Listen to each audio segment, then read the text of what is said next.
Halo teman-teman, sebelumnya perkenalkan, nama saya itu Evandra Sukma Putri. Biasanya orang-orang manggil saya itu bisa Evan. NIM saya 24 35 10 60, berasal dari prodi agribisnis. Udah deh, gitu aja. Skip video selanjutnya. Oke, menanam sawi, Pak Coy. Tapi kenalan dulu nih sama Pak Coy.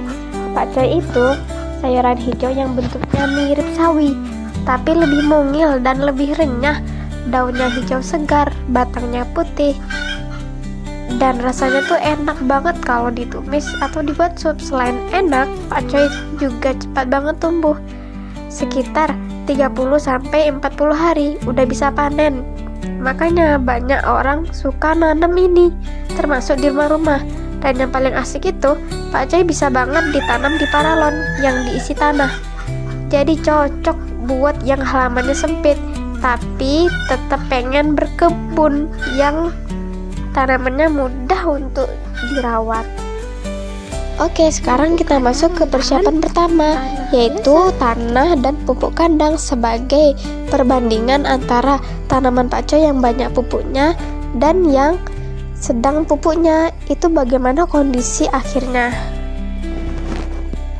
Nah, bibit Pak Coy ditanam mulai dari semai dulu ya. Jangan lupa dipisahkan antara yang banyak pupuk dan yang sedang pupuknya, agar kita bisa melihat untuk 6 minggu ke depannya mana yang lebih bagus, apakah yang banyak pupuknya atau yang sedang pupuknya. Begitu. Lagi menunggu penyemaian selesai hingga 4 minggu, masukkan tanah ke dalam paralon sebagai media tanam. Saat penyemaian sudah selesai, langsung dimasukkan ke dalam paralon. Beginilah bentuk tanah yang sudah dimasukkan ke dalam paralon.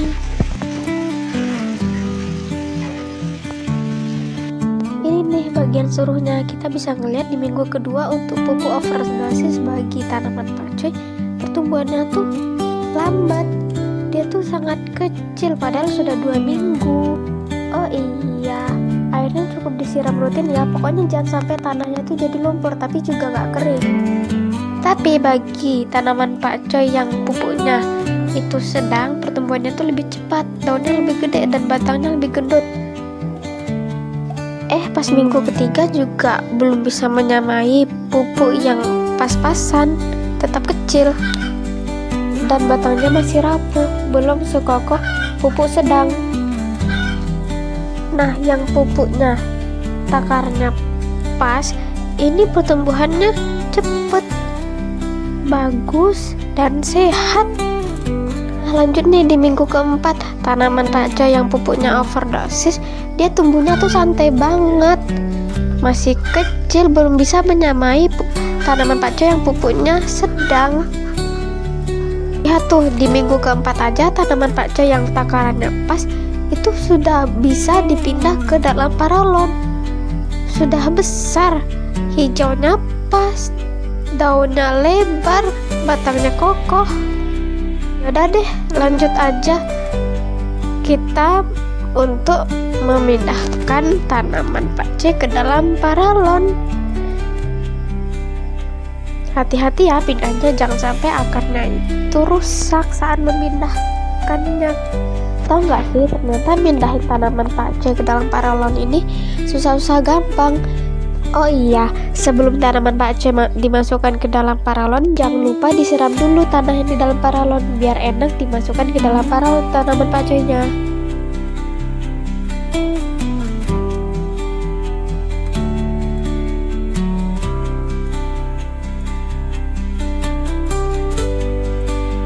Berdasarkan minggu-minggu sebelumnya nih, bisa kita ambil pelajaran bahwasanya segala sesuatu yang berlebihan itu tidak semuanya baik. Terkadang bisa memperburuk. Contohnya seperti tanaman Pak Coy yang banyak pupuknya dan yang sedang pupuknya ini bagusan tanaman Pak Coy yang takarannya itu pas. pertumbuhannya lebih bagus, lebih baik dibandingkan tanaman pakcoy yang takarannya tidak pas, yang takarannya berlebihan, itu malah memperburuk pertumbuhan.